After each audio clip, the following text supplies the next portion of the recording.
예, 오늘의 모닝 브리핑 시작하겠습니다. 주말에 미증시는 뭐 우려 요인들이 좀 완화가 되면서 약간이긴 하지만 어쨌든 반등을 했고요. 그렇지만 이제 이번 주에 생산자 물가, 소비자 물가, 소매 판매, 그리고 여기 이제 미국 만기 주간까지 겹쳐 있는 상태거든요. 그래서 이번 주 초반 이후에 주중반 때부터는 또 이제 시장의 변화가 요란해질 가능성이 있죠.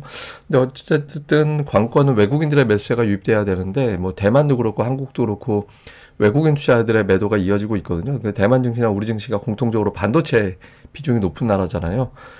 엔캐리 이후에 이제 매도가 집중됐었는데 이후에 매도가 좀 완화가 되는지 특히 이제 TSMC 실적 보고 나서 외국인들 어떤 변화가 생기는지 좀 주목해 봐야 될 것 같습니다. 그리고 무엇보다 삼성전자가 5주 연속 올랐다가 5주 동안 한 번도 못 올라가는 그런 모습을 보이고 있거든요. 그래서 외국인 삼성전자의 변화 이런 흐름이 나오지 않는다면 기술적 반등 이상 이제 여기서 더 치고 나가기는 어렵다 이런 분석들이 많이 있습니다. 우선 이제 지난주 미증시는 워낙 다이나믹하게 움직였잖아요.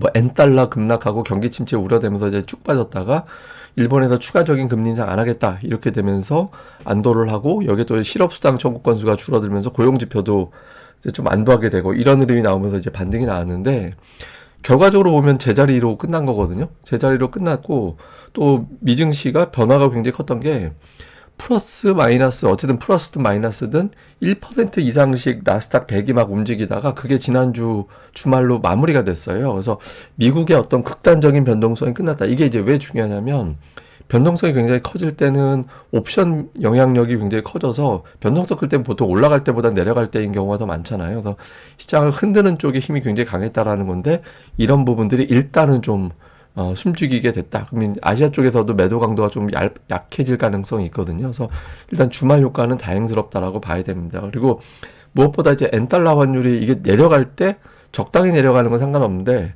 가파르게 내려가다 보니까 전 세계에서 투자했던 자금을 다 빼서 일본으로 돌아가나 보다.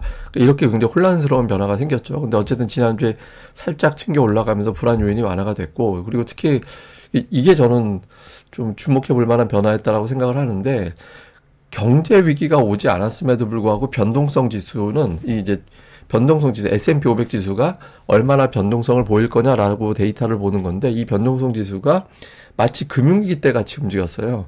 이게 50을 넘어갔던 시기가 2008년도 금융위기 때, 2020년 코로나 때, 그 이후에는 50을 좀처럼 넘어가지를 않았었거든요. 어지간해서는. 특히 60은 절대적으로 안 넘어가던 위치였는데 이걸 넘어갔다가 결과적으로는 내려와서 20대까지 다시 내려왔습니다. 이렇게 되면 어쨌든 이 변동성 지수가 치솟아 올라갈 때 여기에 걸려있는 옵션 거래 이런 게 굉장히 많았거든요. 그러니까 이런 어떤 옵션 거래, 그러니까 프로그램 매도 이런 강도도 지난주에 어느 정도 좀 정리가 된 것 같다. 그래서 시장은 여기서 또 어떤 돌발 악재가 나온다면 또 얘기가 달라지긴 하겠지만 현재로서는 극단적인 변동성 구간은 일단은 통과한 걸로 보여지는데 일단 뭐 주후반에 이제 일정이 있으니까 또 어떻게 될지 모르겠죠. 그러니까 우리 시간 기준으로 볼 때 13일에 생산자 물가, 14일에 소비자 물가, 15일은 우리나라 휴장입니다만 그때 또 주간 신규 실업수당 나오고 미국의 소비를 가늠하는 소매 판매 이런 데이터들이 나오거든요.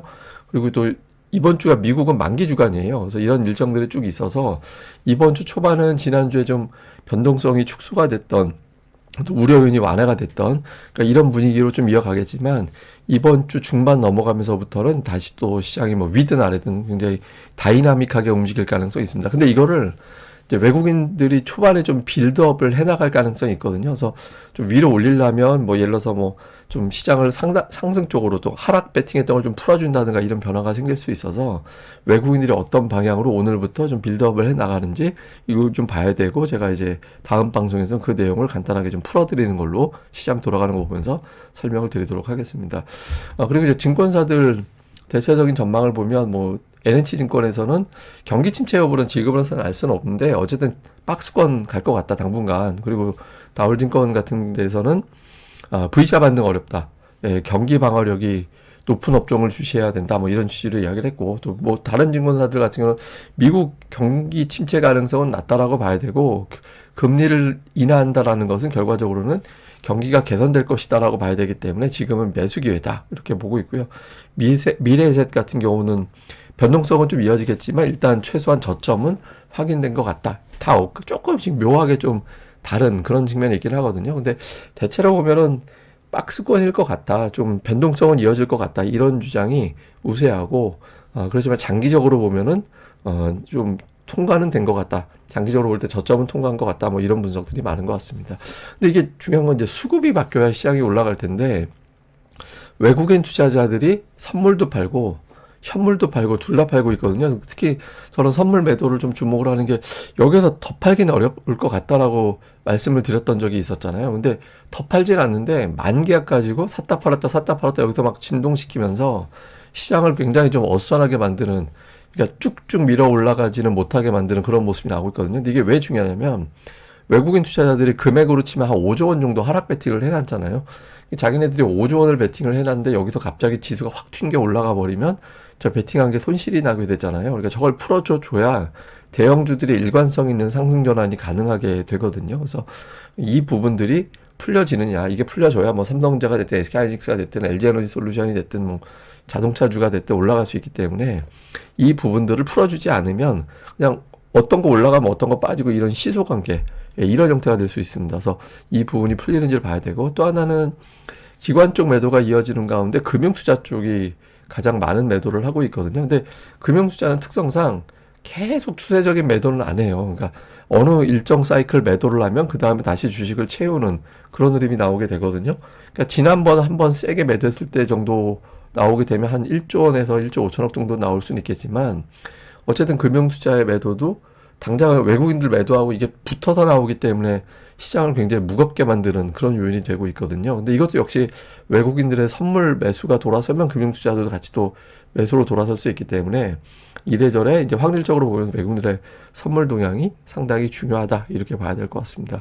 그리고 이제 코스닥 같은 경우는 이 투매가 나오면서, 그러니까 반대 매도 나오고 뭐 투매 나오고 이렇게 되면서 신용 잔고가 상당히 떨어지는 모습을 보였잖아요. 근데 뭐 몇 번 말씀드렸습니다만은 신용 잔고가 피크 대비 20% 정도 줄게 되면, 그러면 이제 바닥을 통과하고 반등 사이클로 한동안 이어지게 되는 그런 경향이 있거든요. 그리고 이 투매 나오면서 매도를 한 게 코스닥 쪽, 그러니까 8월 들어서 보면 기관과 외국인들이 물량을 받는 그런 형태가 됐거든요. 물론 이제 기관 중에서도 뭐 투신 연기금 뭐 이런 쪽에서 이제 열심히 받은 건 아니라서 조금 질적인 면에서는 떨어진다라고 볼 수 있겠지만, 어쨌든 개인이 받은 건 아니잖아요. 그래서 개인들은 투매를 하고 또는 반대 매도 당하고 외국인 기관이 그 물량을 받아서 시장의 수급은 좀 수급이 공백이 돼버린 상태. 그러니까 종목들별로 보면 그런 종목들이 좀 나올 수 있죠. 그래서 코스닥 쪽에서는 이제 좀 기관 외국인들의 어떤 종목군들 좀 집중적으로 살펴봐야 될 것 같습니다.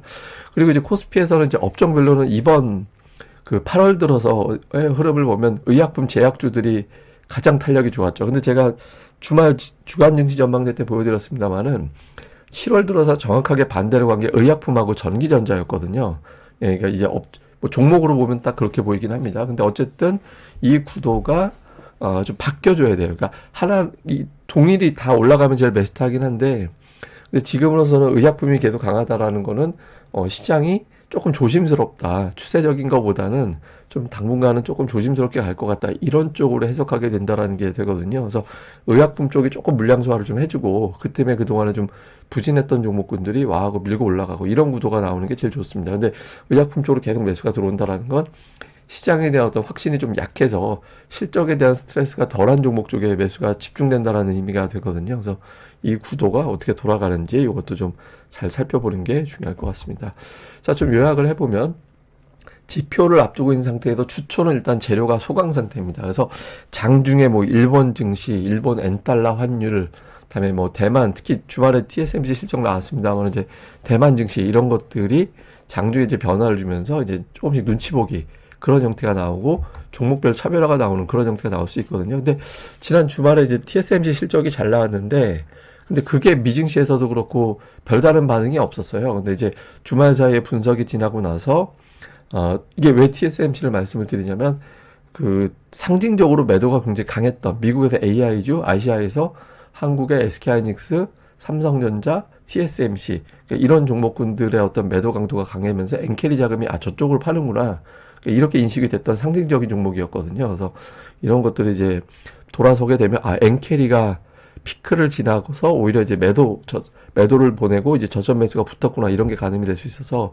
볼 필요가 있고요. 그리고 수급에선 외국인 금융투자가 시너지를 내는 매도 시너지가 나오는 그런 구도가 됐다가 지난 주말에 외국인들이 대형주 일부에 대해서는 매수로 돌리는 그런 모습이 나왔거든요. 그래서 좀 요 흐름이 이번 주에도 좀 오늘부터 바로 또 이어지게 되는지, 그 다음에 제약주 강세, 주요 수출업종은 약세, 이런 구도가 이제 만들어졌는데 이 중에 수출업종 중에서 일부가 좀 풀리면서 반전이 나오게 되느냐, 아니면 제약주가 계속 가느냐. 그러니까 성격 자체가 이번 반등을 기술적 반등으로 보느냐, 아니면 한동안 더 큰 어떤 반등이 이어질 것으로 보느냐, 요게 가름할 수 있는 중요한 데이터가 되거든요. 그래서 요 구도도 잘 볼 필요가 있습니다.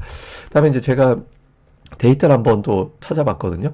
그러니까 삼성전자가 월 저점이 10%를 넘었을 때, 그러니까 마이너스 10% 이상 빠졌다가 이제 낙폭을 줄인 케이스들을 좀 봤거든요. 그러니까 삼성전자 같은 종목이 한 달에 10% 빠지는 건 굉장히 희귀한 사례잖아요. 그래서 제가 2014년 이후로 한번 쭉 찾아봤더니, 뭐, 빠졌다가 이제 낙폭을 줄여서 결국엔 끝나게 됐고, 거의 뭐 저가에서 끝난 사례도 있긴 합니다만은, 다음 달은 대체로 올라가는 비율이 높긴 했거든요. 그러니까 이전 10번 중에서는 9번이 올라가고, 한 번만 빠지고, 이런 구도가 되긴 했습니다. 그래서, 일단 근데 이게, 뭐 계속 말씀드리지만, 8월 지금 12일 정도밖에 안 돼서, 아직까지는 이달 자체가 어떻게 종가가 될지는 알 수는 없잖아요. 그래서, 일단은 다음 달은 조금, 반등이 나올 것 같긴 한데, 그 전에 또 얼마나 또 시장을 괴롭힐지는 알 수는 없죠. 그래서 굉장히 희귀한 사례.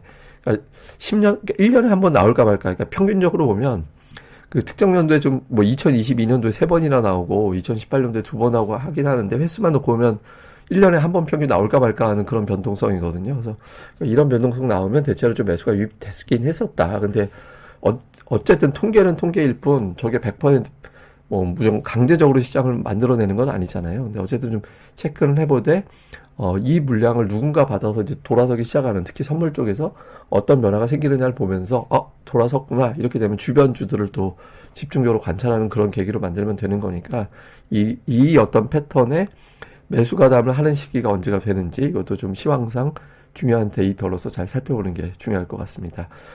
예, 그럼 또 오늘 또 잘 보내시고요. 제가 미리 말씀드린 대로 이번 주는 혹시입니다. 제가 100% 그렇다는 건 아니고, 월화 수요일까지는 오후 방송이 평소보다는 조금 늦게 올려질 가능성이 있거든요. 그래서 딱 보통 제가 4시 조금 더 되면 올리게 되는데, 안 올려지면 오늘 평소보다 조금 늦어지는구나, 한두 시간 정도 늦어지는구나, 그렇게 알고 계시면 될 것 같습니다. 예, 그럼 또 저는 다음에 뵙겠습니다. 이 방송 구독하기 그리고 좋아요 꼭 부탁드립니다. 감사합니다.